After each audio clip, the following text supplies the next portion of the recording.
Assalamualaikum warahmatullahi wabarakatuh. Jumpa lagi dengan Ibu Diana Fitrihani. Pada kesempatan kali ini, Ibu akan menjelaskan tentang konsep dasar trigonometri.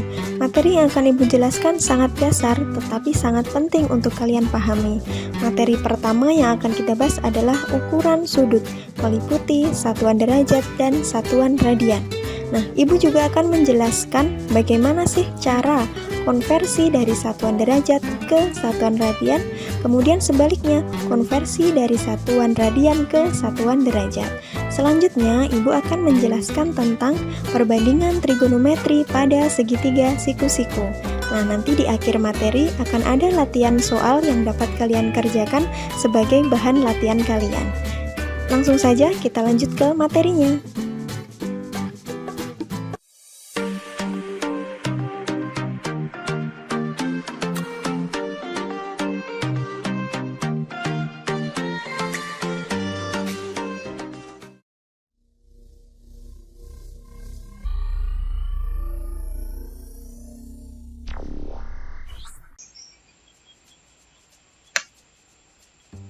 Oke teman-teman, yang pertama adalah ukuran sudut.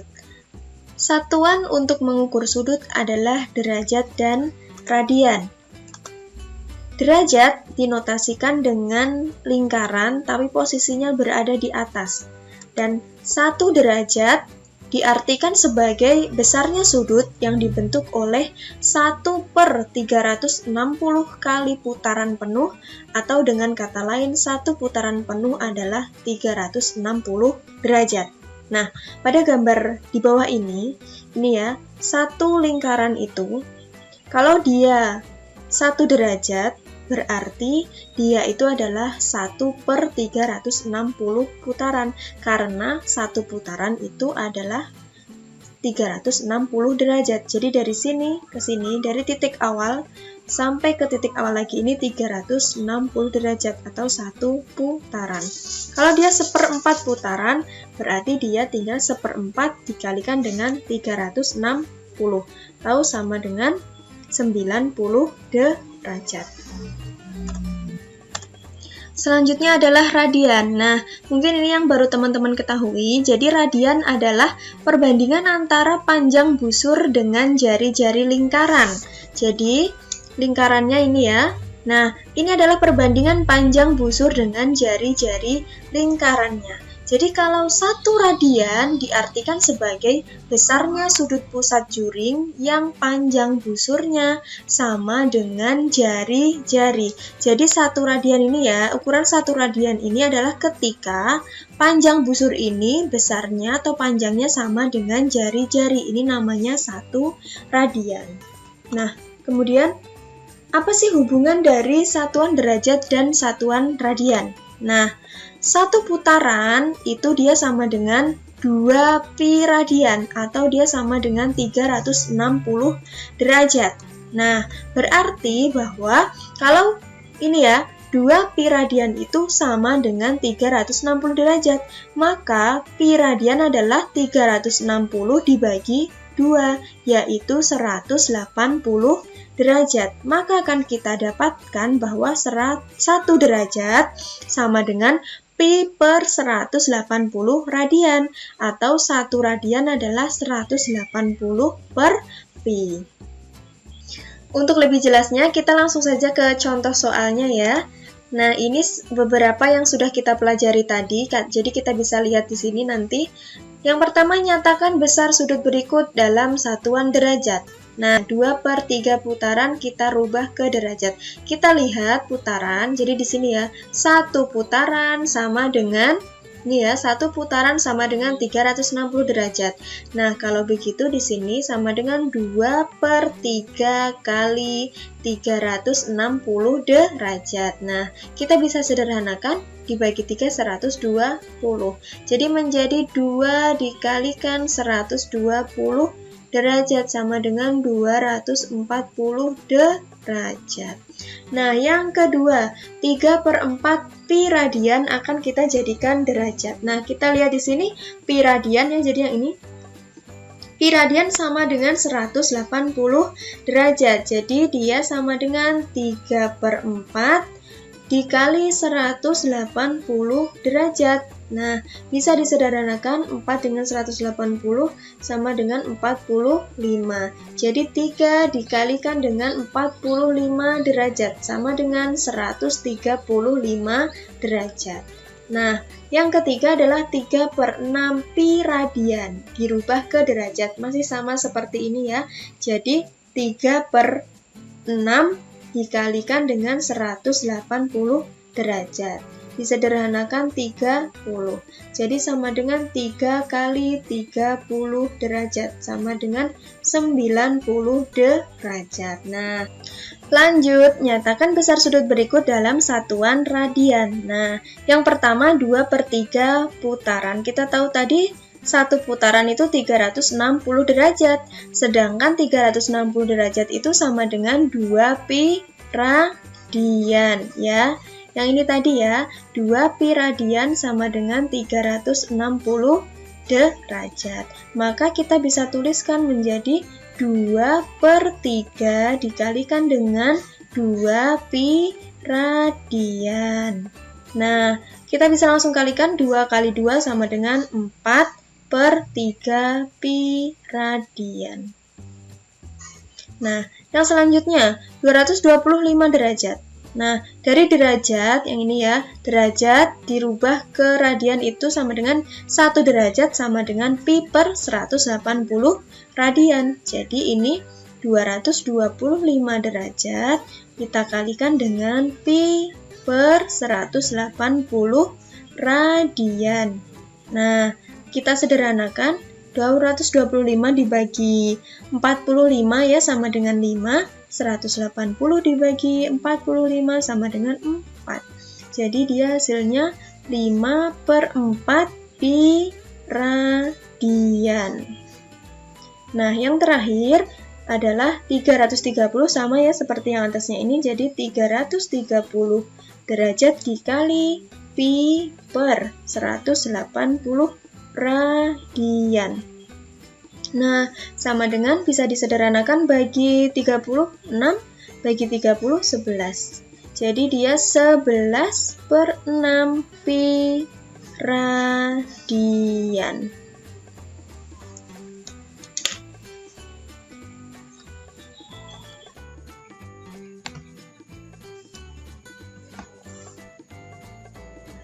Oke teman-teman, yang selanjutnya adalah arah putaran sudut.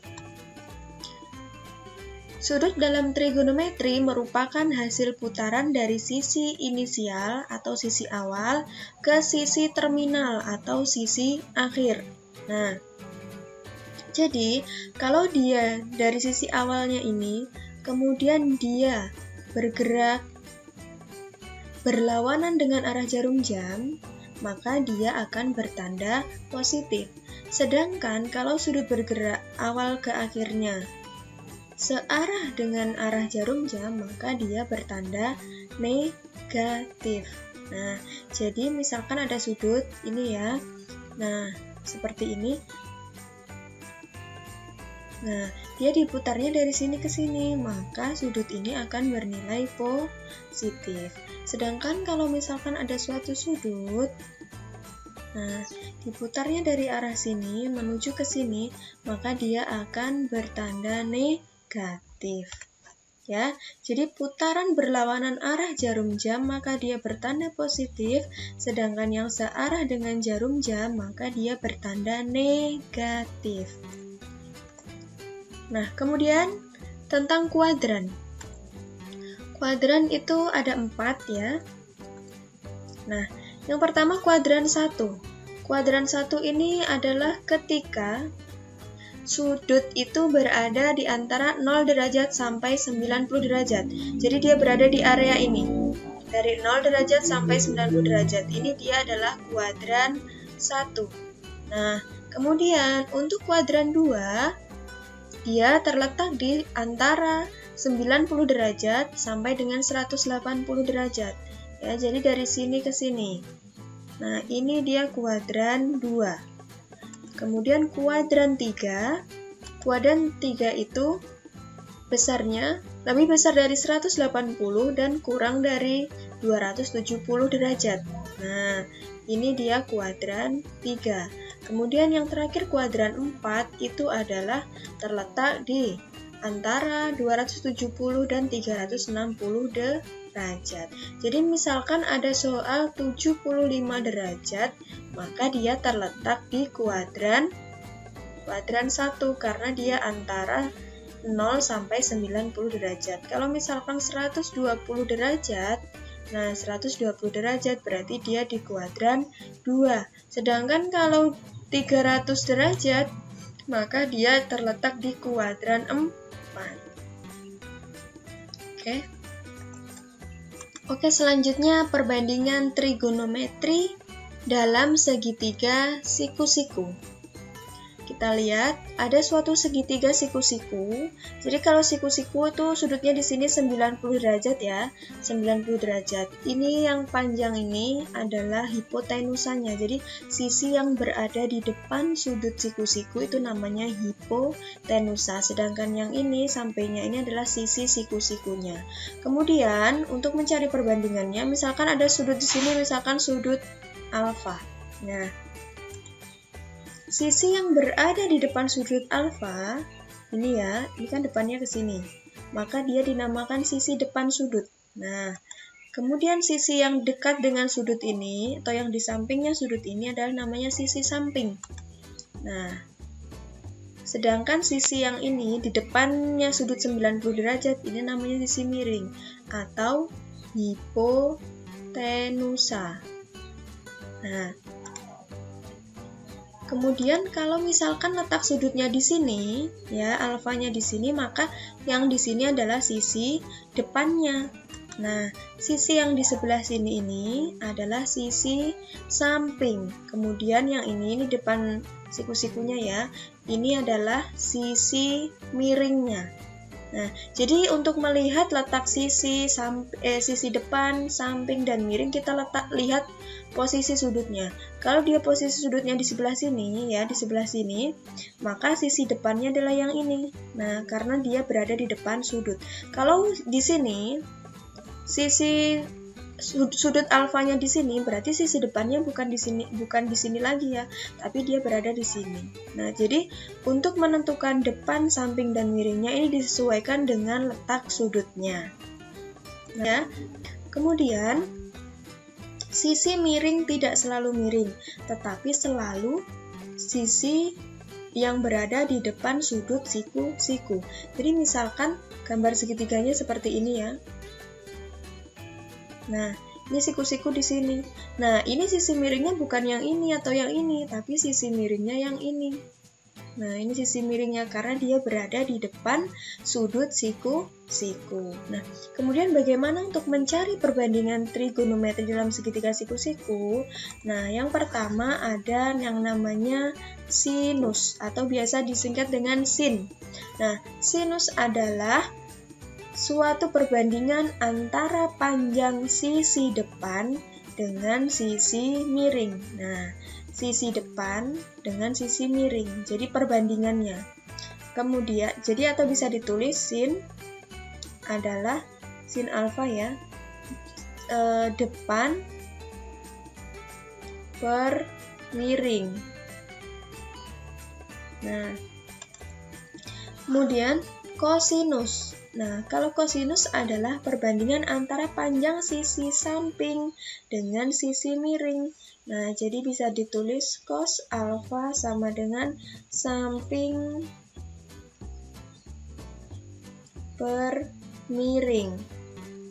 Nah, kemudian ada lagi tangen adalah perbandingan antara panjang sisi depan dengan panjang sisi samping, atau tan adalah depan per samping. Nah, ada juga perbandingan trigonometri yang lain, yaitu sekan, kosekan, dan kotangen. Nah, kalau sekan itu kebalikan dari kosinus, sedangkan kosekan kebalikan dari sinus. Kotangen merupakan kebalikan dari tangen. Kita lihat contoh di bawah ini. Nah, ada suatu segitiga siku-siku. Jadi ada sisi A, sisi B, dan juga sisi C. Nah, bagaimana perbandingan sekan, kosekan, dan kotangennya? Nah, sekan itu kan dia kebalikan dari kosinus. Makanya dia ditulis menjadi 1 per cos A ya. Ini karena dia tidak ada namanya. Boleh di sini alfa. Nah, cos A. Kalau cos itu kan dia rumusnya cos samping miring, samping per miring. Nah, maka untuk mencari sekan karena kebalikannya dia menjadi miring per samping. Nah, jadi dia miringnya, karena sisinya ini ya, miringnya adalah yang C, sedangkan sampingnya adalah yang B, berarti C per B. Kemudian untuk kosekan. Kosekan itu kan kebalikannya sin. Nah, kalau sin itu kan depan per miring. Nah, kalau kosekan berarti miring per depan, jadi tinggal dibalik. Nah, miringnya yang C, depannya yang sudut A. Kemudian, ada satu lagi, yaitu kotangen. Nah, kalau kotangen itu kan kebalikan dari tangen. Tangen itu depan per samping, berarti kalau kotangen itu samping per depan, sampingnya yang B, depannya yang A, jadi B per A. Jadi sampai di sini dipahami lagi ya. Nah, ini ada lagu ya untuk menghafalkan perbandingan trigonometri pada segitiga siku-siku. Ini lagunya menggunakan nada lagu Nona Manis Siapa Yang Punya ya. Jadi lagunya adalah sin demi depan bagi miring, kos sami samping bagi miring, tan desa depan bagi samping, rumus trigonometri. Kosekan itu sepersinus, sekan itu seperkosinus, kotangen itu sepertangen, rumus trigonometri. Nah, ini dihafalkan ya supaya kalian mudah mengingat rumus-rumusnya. Jadi kalau kita lihat dari lagu ini ya, kita simpulkan di sini aja ya. Sin alfa, sin demi depan bagi miring. Nah, jadi depan bagi miring. Kalau kos, nah kos sami samping bagi miring, samping bagi miring. Kemudian tan desa depan bagi samping. Nah, depan bagi samping, tan desa. Kemudian kosekan itu sepersinus. Nah, kosekan itu sepersinus. Nah, kalau 1 per sin, nah berarti dia kebalikannya. Kalau dia sinnya itu demi ya, depan per miring, berarti kosnya adalah miring per depan. Kemudian sekan. Nah, sekan itu seperkosinus. Nah, sekan itu seperkosinus. Nah, jadi dia kebalikan dari kos, miring per samping. Kemudian kotangen. Kotangen itu sepertangen, jadi 1 per tan alfa. Nah, tan alfanya depan per samping, berarti kotangennya samping per depan. Nah, ini rumus-rumusnya yang harus dihafalkan ya, jadi ini yang harus dipahami betul-betul.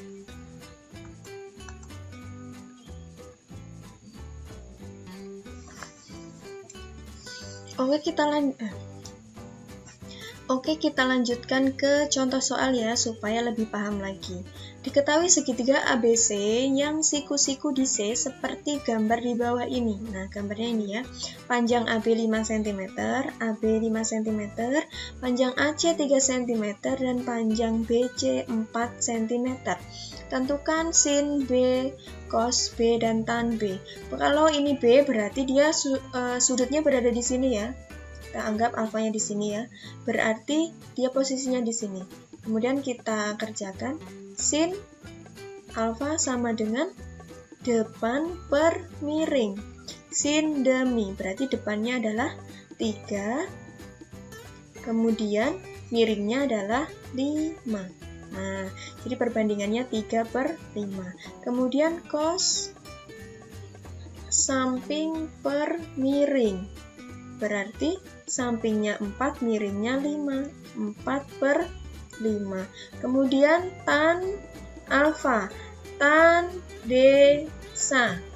Nah, tan depannya 3, sampingnya 4, 3 per 4. Nah, sekarang yang sekan.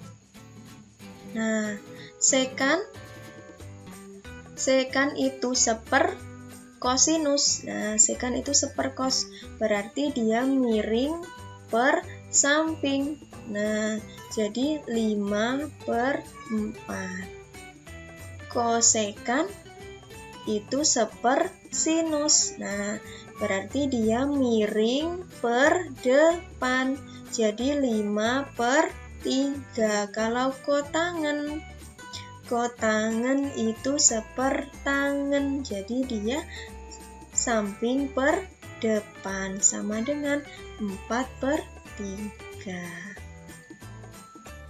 Nah, yang terakhir, ini ada latihan soal. Jadi, untuk mengetahui apakah kalian sudah paham atau belum, jadi kalian bisa mengerjakan soal ini sebagai latihan. Ada 3 soal. Yang pertama adalah mengkonversikan satuan ke derajat. Yang kedua, mengkonversikan satuan ke radian. Nah, yang ketiga adalah tentang perbandingan trigonometri pada segitiga siku-siku. Kalian bisa mencobanya mengerjakan terlebih dahulu. Untuk cross-check-nya, kalian bisa mengirimkan ke WhatsApp Ibu ya. Terima kasih, sampai di sini pertemuan kita. Ibu akhiri, wassalamualaikum warahmatullahi wabarakatuh.